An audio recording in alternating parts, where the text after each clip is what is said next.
Okay, good afternoon. Let's go ahead and get started. Appreciate you coming to our town hall meeting about football traffic and parking. A couple things real quick here at the top. If you could please make sure your cell phones are turned off for to vibrate. Appreciate that. I'm Jeff Nelson from Penn State Athletics. Let me introduce our panel. Corey Chapman, who's going to lead our presentation today, our Associate AD for Facilities and Event Operations. Bill Morschbacher from Assistant Chief for University Police and Public Safety. Spencer Milne, Assistant AD for the Annual Fund. And Brian Markevich, our Interim Assistant AD for Ticketing, Sales, and Service. Wanted to mention today that the consultant that we've worked with, SP Plus, was not able to be here today. They have a long-standing relationship with the NFL, and so they're busy getting ready for the Super Bowl. But Corey will be able to speak to some of the recommendations that they made. So just quickly, I want to go over the format and just a couple notes. We're going to have a brief presentation, again, led by Corey, and then the vast majority of our time will be for questions. We will have two handheld microphones when we get to the Q&A session, and we just ask that you please raise your hand, and we'll get the microphone to you. The town hall meeting is being streamed live on GoPSU Sports GoPSUsports.com/LionVision. And I also just wanted to add, if you do know of a season ticket holder that was not able to make it to our town hall today or to the town hall that we had last Saturday, they can call 1-800-NITNY weekdays from 8 a.m. to 5 p.m. with any of their questions related to traffic and parking. And with that, I'll turn it over to Corey. Great, thanks, Jeff. Good afternoon, everybody. Thank you for coming. Does everybody have a handout here before we get going? If you don't, we can certainly get you one. We can give you more copies for friends and family maybe that haven't been able to join us today. 2 years ago, we engaged with key university stakeholders to discuss problem areas surrounding football traffic and parking, and more importantly, to seek solutions based on feedback, observations, and incidents that had occurred. For noon games, our traffic problems are primarily with inbound traffic in trying to service over 20,000 vehicles and 100,000 fans who all want to get into their lot, tailgate with family and friends, and be in their seats for kickoff within a short period of time. For night games, our problems are primarily with outbound traffic and the fact that many of our lots have one way in and one way out, which also leads to frustration as to why it takes so long to get home. It's important to know that we have real infrastructure challenges, some of which will go unresolved. Many of our parking lots are on grass and again have a one way in and one way out. Park Avenue is not all of a sudden going to become an 8-lane road, nor is the bypass going to add exits for 7 Saturdays a year. In order to address these challenges, we move forward with key university stakeholders to partner with SP Plus to analyze and develop a system that will benefit our loyal fans given the challenges that we have. In an effort to make improvements, we had to take a look at many factors. With the help of SP Plus and several stakeholders, for inbound traffic, we will be more effective in proactively communicating when the one-way pattern goes into effect. There will be a window of time once our parking lots open where fans may access their parking lot in a two-way traffic pattern. Once the window closes, for safety reasons, the one-way pattern will go into effect, requiring fans to enter their zone at specified locations. The timing of the one-way pattern will be shared with you prior to the season on the back of your parking permits and in our game week press releases. For outbound traffic, we will continue to work on improving our staffing to assist the parking lot output. Fans will also have the option to exit in the one-way pattern or wait until the two-way traffic pattern goes into effect. The timing of the two-way traffic pattern post-game will be determined by police based on pedestrian traffic flow and safety. We would like to give you more information, so please turn your attention to the back of your handout or to the screen in front of you. Wanted to start with a general overview. For game day, we're parking over 20,000 vehicles and over 1,000 RVs on 150 acres of land on campus. We have hotspots that have been identified that vehicles and pedestrians interface, and those are Park and Porter Avenue, Park and Stadium West, Park and University Drive. The parking lot ownership is shared between the College of Ag, Campus Recreation, and Athletics. As you may have heard Sandy say in the past, there are some things that we can do with our grass lots and some things we just cannot do. However, we do continue to look into possibilities for all the future improvement as far as the land that we do park, which athletics does own. We will continue to offer 3 tiers of parking. Reserved and preferred lots will have donation levels attached, while the general parking lots will not. Going into this project, we identified primary objectives that we wanted to share with the group. First was to eliminate the pedestrian and vehicle interface at the high pedestrian intersections. Second was to improve the traffic flow and reduce congestion pregame and postgame. We wanted to create informed and predictable traffic patterns. Again, the one-way patterns will go in and sorting will take place prior to getting to campus. We also want to clearly communicate what time that one-way pattern goes into effect. Next, we wanted to improve the consistency for you, the fans, our working staff, and the community relative to our game day traffic patterns. We recognize that our one-way and two-way patterns have been unpredictable and really unknown to our fan base, and we want to improve and do better on that moving forward. And then finally, in the event of inclement weather, we want to proactively communicate to our season parking holders which auxiliary lots are available to park. Moving forward, there are some realities that we did want to share as well. The first one is, one of the realities that we're looked at or faced with is roadway infrastructure in State College and on campus is designed for a small college town. The next one is the Beaver Stadium capacity. While it has remained the same for a number of years, the land around Beaver Stadium for which we park has changed or evolved over the course of the last 20 to 25 years. Most notably, the Bryce Jordan Center has been built. Medler Baseball Field has been built. The Visitor Center, Pagula Ice Arena, as well as the Campus Recreation or the IM building have all been built in the last 20 to 25 years. And so although the capacity of our stadium has remained the second largest in college football, the land for which we park around the stadium has changed over the last 20 to 25 years. Many of our lots, again, have one way in and one way out. Again, being a rural college town, we're using many of these lots that are pasture lands, and they have a one way in and one way out. And some of that will not change based on the space that we have available to park on game day. And then the last reality that we wanted to share was that rideshare is now in the marketplace. Over the last 2 seasons, we have noticed a higher demand for rideshare coming into town to service the fans coming to the game on game day. And so we've really had some struggles with them congesting our roadways on game day from Uber and Lyft coming into town from Pittsburgh and Philadelphia, New York City, and Washington, D.C. to service the demands of fans, which has created congestion in our roadways. Many of those Uber and Lyft vehicles would like to come in, drop their fan off or their client off, and then they want to turn around. If we're in a one-way traffic pattern, there's congestion issues in circulation that we've been working to overcome. SP Plus, unfortunately, they could not be here today, but we did want to share some of the recommendations that they did have for us.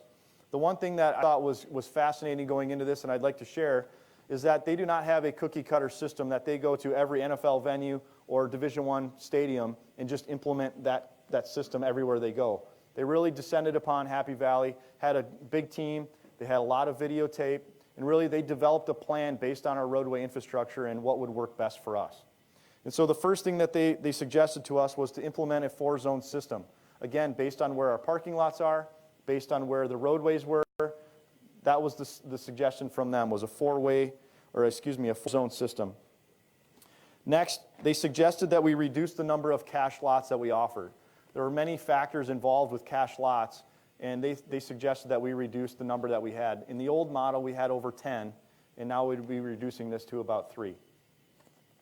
Next, they suggested that we name our lots, we determine our capacities, and sell those in advance. They also asked us to create and implement a comprehensive signage package. Again, their team, when they were here, they drove all of the routes that you drive to get to the stadium. They noticed some of the either inefficiencies or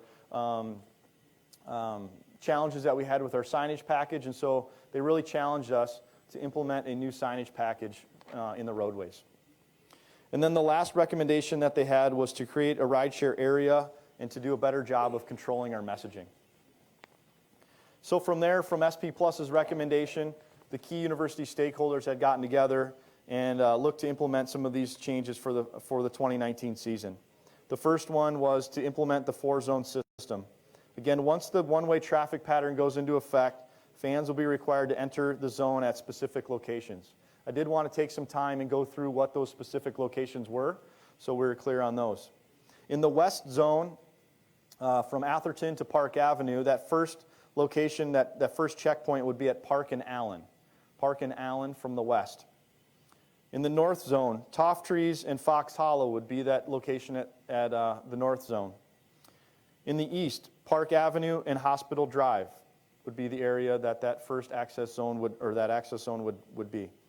And then in the south zone, there would be two actually, University and Hastings, and then Hastings and Porter would be those two locations in the south zone.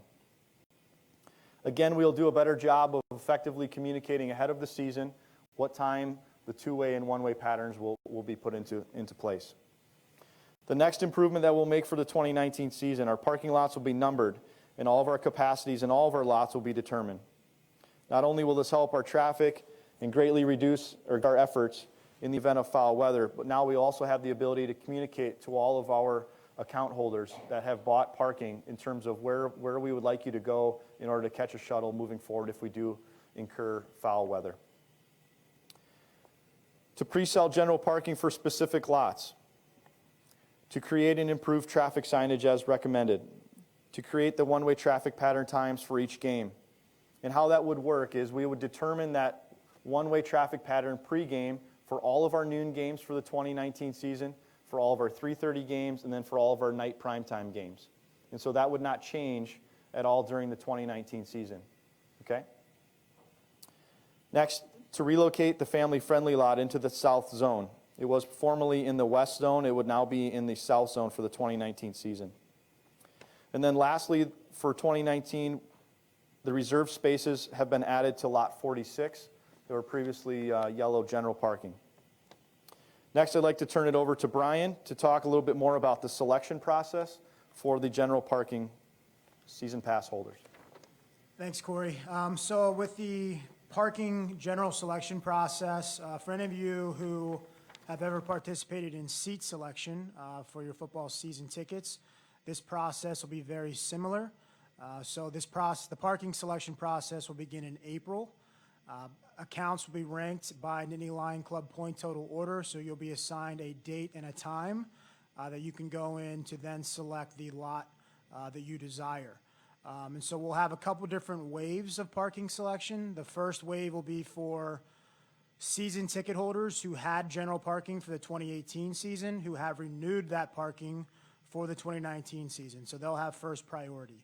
After that wave, we'll go out to new season ticket holders and then to current season ticket holders looking to add on additional parking spots. So that'll all begin in April. Again, if you've gone through the seat selection process, it'll be very similar, and it'll be based off your Nittany Lion Club point total order. And with that, we'll open it up for questions for the remainder of our time. Okay, so we do have two handheld microphones. Just please raise your hand, and we'll get a microphone to you. Here on the right. Thank you. So my question is for egress and folks who, so currently we're west. Generally, we go to the west area. And so if during that one-way traffic pattern, or I guess the question is, when, if ever, are we allowed to turn left onto campus to, for example, go to the creamery or drop a kid off at a residence hall or whatever we would like to do on campus? Generally, when you're going out Park Avenue towards Atherton, you have no choice to turn on campus. You have to go the whole way. Is there, basically, is campus always going to be off limits?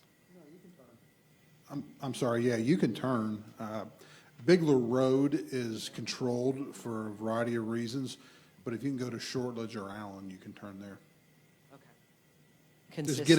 get in that left lane. Yeah, consistently is what I'm hoping for then, because we've been shuttled the whole, we've had it different just about every game. So thank you. I'm hoping for consistency. Thank you.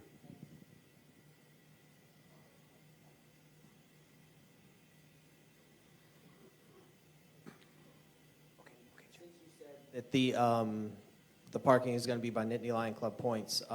There's a concern, at least for people that I tailgate with, of being able to stay together.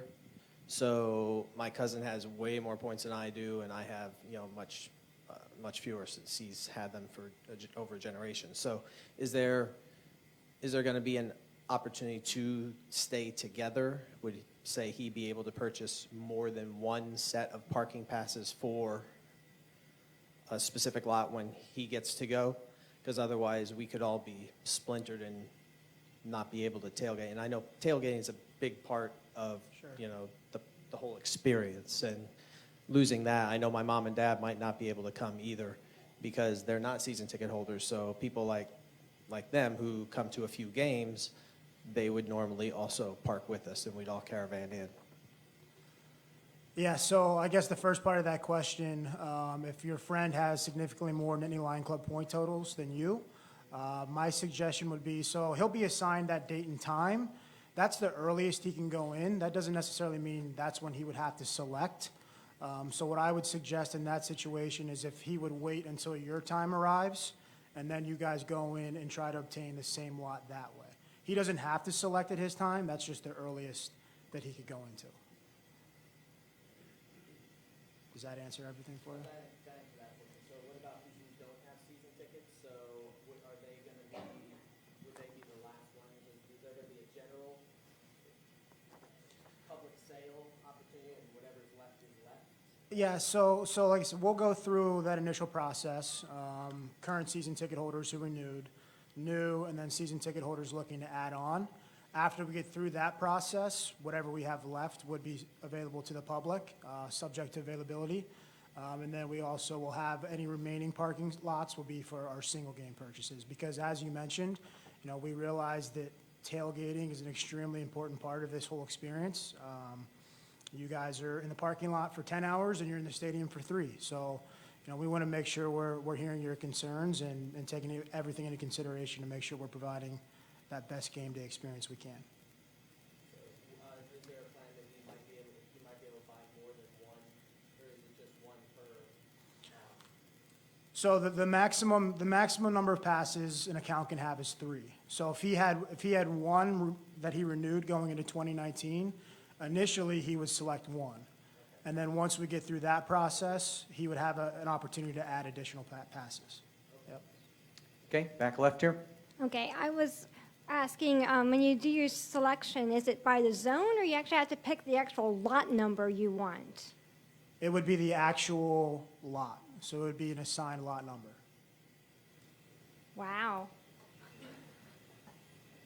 And my next question is with the single game tickets, passes, would that be, if you had, assuming you have some left over, would you do them by the lot? Like if a certain lot might have some available because you know what your space is now, so maybe lot 12 might have some for a particular game, and you just go up to the BJC and buy it like you do today for like $20, or?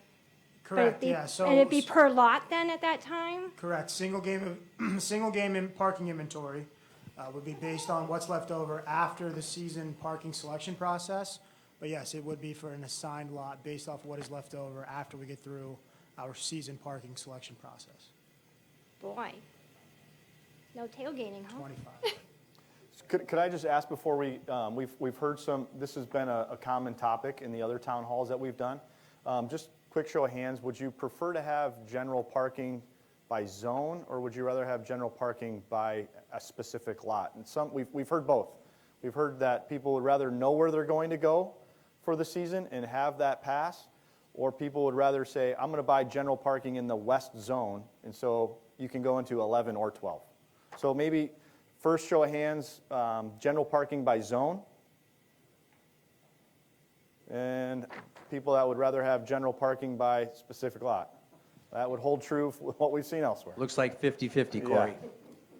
So my question is, I'm a renewable ticket holder, and I have 2 parking passes that I will be renewing. Will I get consecutive numbers, or will they be 2 separate numbers in the same lot?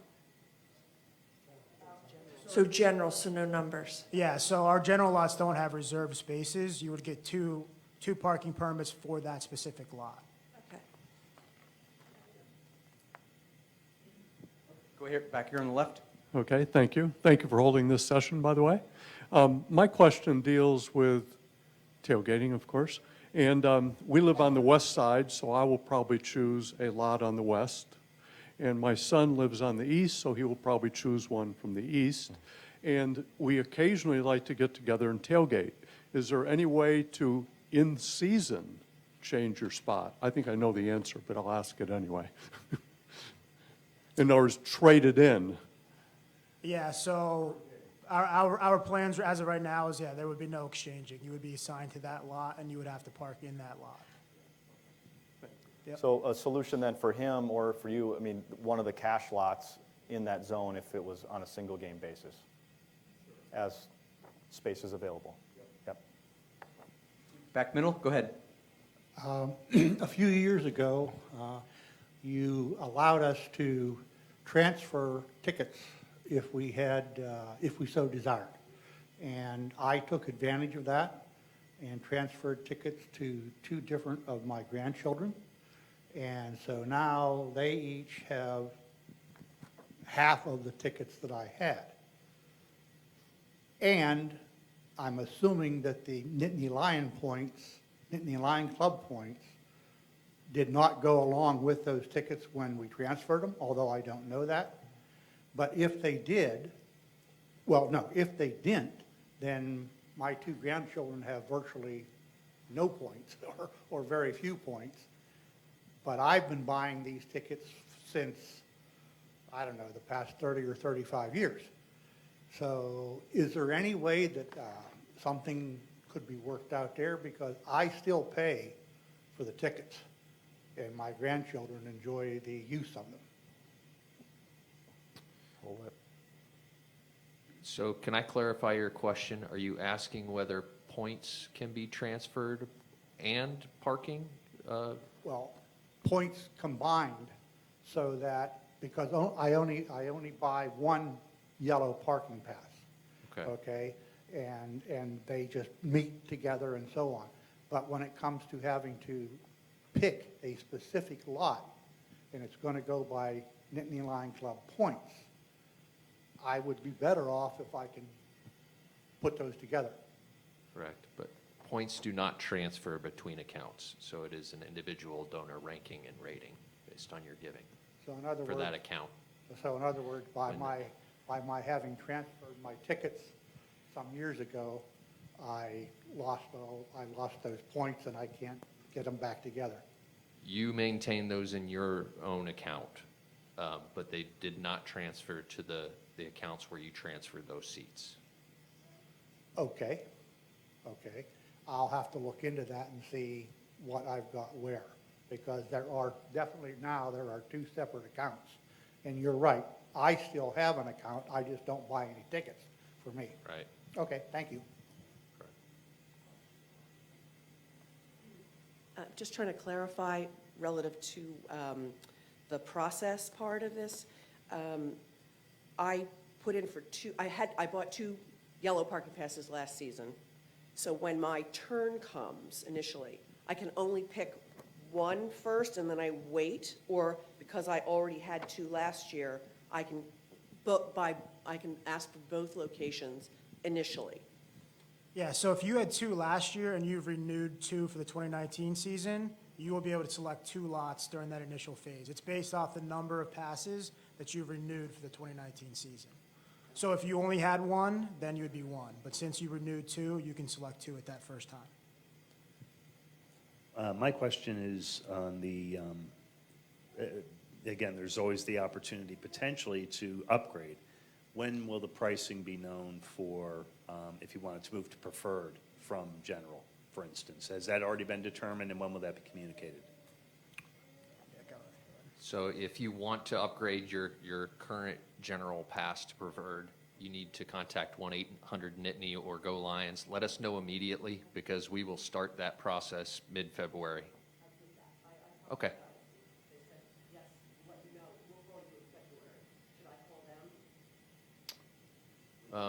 We, sure. Your account should be flagged, and then once we get through renewal, which the deadline is today, so we'll look at all those accounts and communicate, indicating that you're in the process. And just to add into that, so as Spencer indicated, you've made your request to go from general to preferred. The Nittany Lion Club, they'll be working through and fulfilling those requests based on availability beginning in mid-February. That way we can let the fans know whether or not that request has been fulfilled, and then you'll know whether or not you're going to have preferred or if you'll be going into the general parking selection process. My question is specifically about Lot 12. I know there's times where that lot itself has been closed, but other ones remain open. What's the process in case certain lots are closed, but others remain open? Well, the process would be for us to determine the number of people parking in each one of those lots, finding them an auxiliary location as close to the stadium as we possibly can, communicating that out, and then providing the shuttle service. I know, like, we would always go and just park in 11, then would that be an option if? Yeah, it's just kind of dependent upon kind of weather and what situation presents itself. So I had one more about 12. So just to clarify, like if we had a parking in 12 and we had a friend come up for a single game, we would specifically have to find another 12 pass for them if we wanted to tailgate together. If we did it by specific lot, yes. Yep. Secondary market. You said if, does that mean you're still considering? Well, that's where we got a lot of feedback, is in terms of the general by the zone or general by, if we go by the lot, if we end up, finalizing that, then they would need to find a 12 pass, correct? Here on the left. Sorry, I have two quick questions. The first one thing that always seems to hold things up when we're parking is they insist on parking a car and then a car. And this car here always has to go and turn around because we're tailgating, so you want your tailgate out. Why can't they come in from 2 lanes and park this way? I wasn't, could you repeat that? I wasn't following. Sorry, yeah. Okay, when they have us park, they'll have 2 cars come in, and one parks, and the other parks behind them. So the first car is backwards for tailgating. Sure. So then they have to sit there and try to turn around where everybody's setting up, when you could have them come in 2 separate lanes and park head to head. It seems like a fairly simple thing that seems to tie traffic up. It's great feedback, yeah. Okay. The second one is, have they considered at all making like a separate area for student parking, seeing as some of, I like to tailgate like everybody else, but some of the parties are like really out of control. No, there has been a little bit of discussion on that.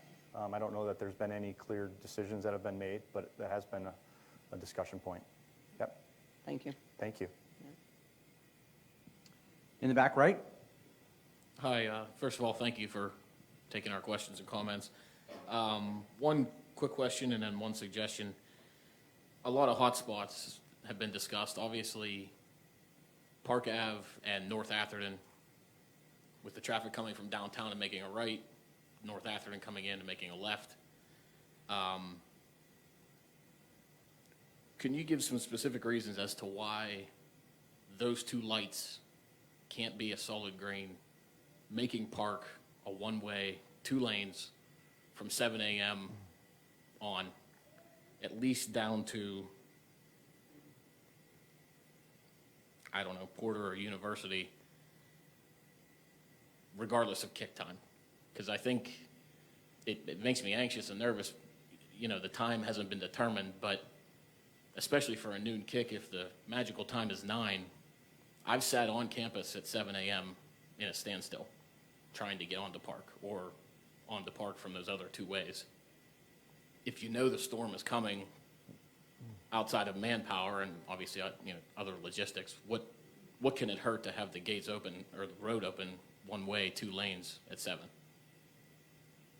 And then just a quick comment after you guys answer that. Well, I think that's one of the things that we're trying to figure out right now. We could make it any time we want, but what we want to do is make sure that we're giving the people who want to come from a different direction to their lot the option of being able to do that. So we're playing around right now with what the best time would be.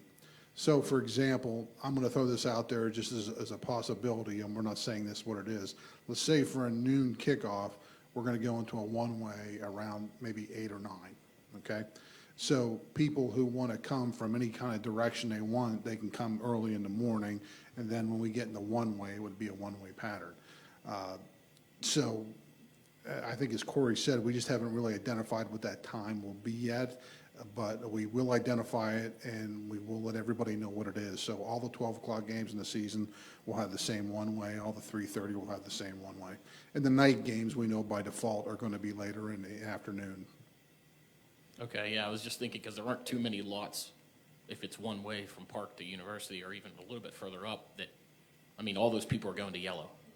They're not really, I mean, they're going other lots, but the main bulk, like, of that traffic is waiting just to get in onto Park and make a quick left, either behind the law school or lot 12 or, you know. Yeah, historically with Yellow the way it was kind of a free-for-all.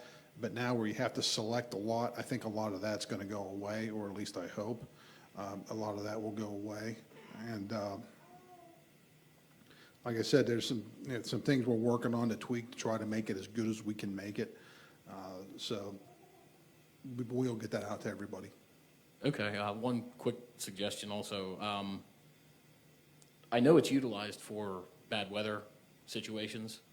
A lot of, as a lot of people know, Innovation Park, there's a lot of Penn State-owned property out there. Has the idea been thrown out there as to why not making Innovation Park part of the overflow, also regular demand for games, which could help people that don't always come to games, aren't season ticket holders? They could park there, make it kind of a yellow area. Also, it could be an RV area compared to going to Grange Fair. I know that's more manpower, more porta potties. Maybe they don't want the hassle and the garbage and all of that, but it seems like Innovation Park is widely underutilized when, if it works when it snows, why can't it work when it's sunny? Well, sometimes it's a capacity issue too. Generally speaking, for most games, the lots that are around the stadium now can handle it. And you're right, you know, there's I know Mr. Chapman can say better than me, but there's a shuttle cost that goes into that, and there's some other things that go into using Innovation Park. So it's not that we don't use it because we don't use it. It's just normally we don't use it because we don't need it.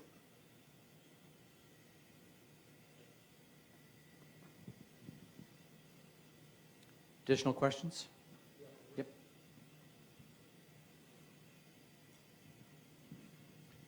I realize that this is not necessarily a traffic situation, but I guess it is. When you come to intersections where there's a lot of pedestrians crossing, okay, the major problem that I have seen, and as I said earlier, I've been coming here for 35 or 40 years, okay, the major problem I see is that the pedestrians aren't made to pay attention to the patrol person who's there directing traffic.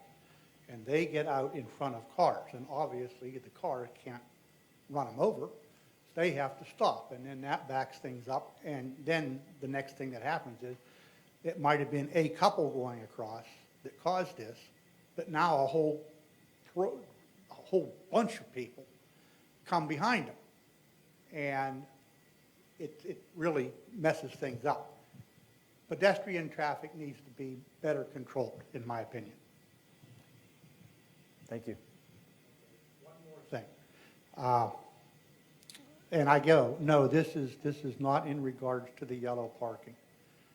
I have a good friend who pays a lot of money to Penn State, and he gives me his 2 parking passes that are in the north green lot. And they're within 10 yards of the stadium. And I use those passes, myself and my brother-in-law use those passes. The problem that we run into 4 times over the past 5 years, I think, is that someone has gotten in to that parking lot that didn't even have a pass. and they parked where it was intruding upon the area that we have. We're fortunate that we get to park nose to nose, okay, at the end of a row of parking. And we're within, like I said, about 10 yards of the stadium. So you can understand, you know, and my friend pays a lot of money to have those, okay, and he's kind enough to give them to us. But when somebody gets to come in there and doesn't even have a pass, that messes things up for us. And maybe it happens to other people too. The other thing that has happened is a person that works in Beaver Stadium on game days was given the same opportunity by a parking attendant because he knew him. The first two times it happened, it was an individual that told the parking attendant, I'm going in to pick my grandma up. Okay? Another one was, this fellow works in Beaver Stadium, and I don't know in what capacity, but in the stadium. And he was given the right to come into the parking lot and park. And again, he parked in an area that messed up the area that we have for tailgating. And the last thing is, we had a couple come in, and they had a parking pass that had a number on it that made it look like there should be a spot there for them to park. There was no such spot there. The number that was on their parking pass, and it was a green pass, the number that was on their pass, that number didn't exist, or at least didn't exist there. Frankly, I believe that it was a counterfeit pass. Okay, and I don't know whether you've experienced that problem or not, but that particular day, we experienced it. And I do believe it was a counterfeit pass. Yes, we do experience counterfeit passes. We do, yes. If you're going to counterfeit a pass, you might as well counterfeit one for one of those expensive lots, right? Thank you. Thank you.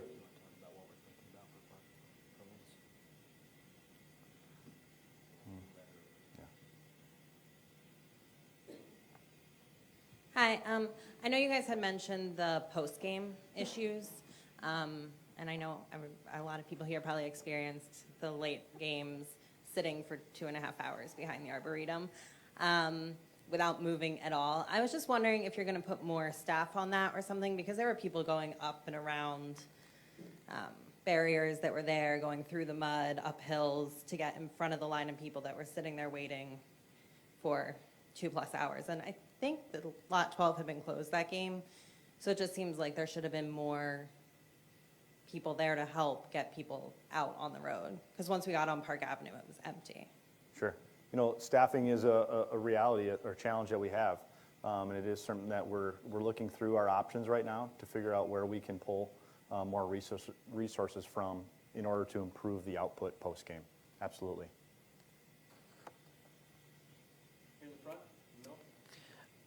Is there going to be an opportunity to, I guess, sort of like the ticket exchange, now that there are numbered assigned spots, you know, for parking, is there going to be an opportunity for people to post parking passes somewhere also, so that if we need an extra one for Graham and Pap, right, to come for their 1 or 2 games a year, that we might be able to get, you know, one for our specific lot?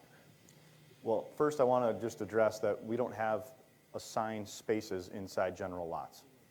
So I wanted to make, there will not be a numbered spot inside a general lot. Correct. We'll have a number on the lot to go into.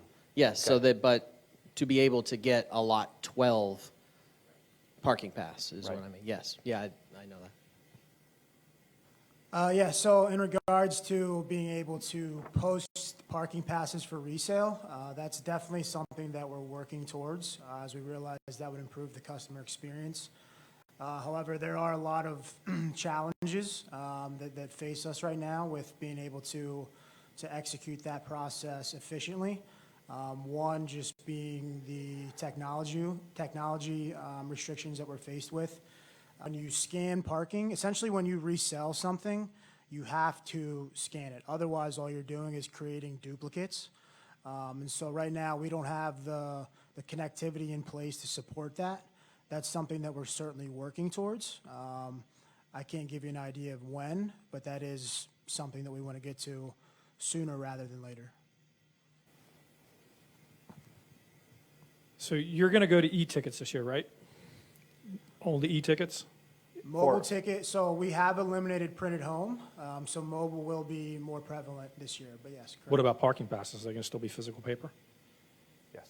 Correct. Are you going to have a better way to prevent the guys coming around and buying them after you pull into your spot and go out and resell them? Yeah, we're still evaluating how we want to actually do that at the lot, whether it's scanning the barcode, whether it's tearing, or whether it's collecting. And so we're working through what works best. You have East Deck on the map marked as single game ADA. Correct. In the last several years, that deck has been open to yellow general parking. Is that no longer going to be the case going forward? Correct. You would not be able to use your Lot 12 pass to go back into the East Deck because we would not be able to hold 2 spaces for folks. So if there is a single game ADA need, the East Deck is where you would go. Now, just as a follow-up to that, I don't see Eisenhower deck on here, and I know, again, in the past several years, there's been cash that's been used as a cash lot. That would remain. That would remain. Campus decks would be still open for a cash day of game sales. So that wouldn't be the case for East Deck then? Because that would be, East Deck would be included with all the campus decks. Excuse me, can you say that again? What you just said is that Eisenhower deck would be available for cash deck. So going back to the East Deck, would East Deck be included in that or just totally separate? It will not. It'd be separate. Okay. Yep. Thank you. You bet.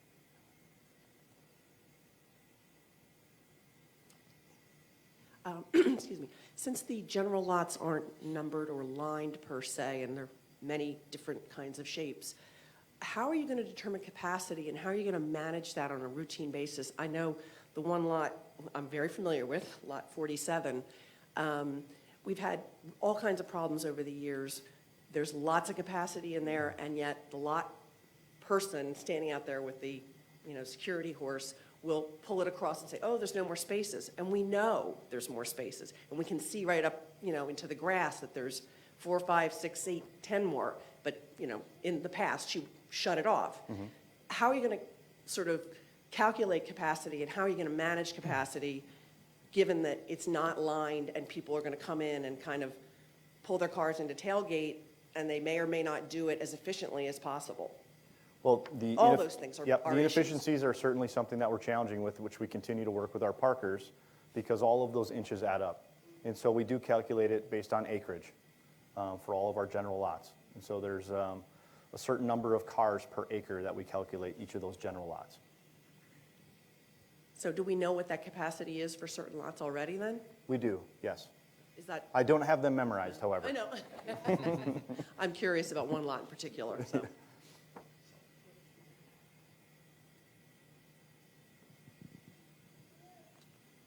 Okay, additional questions?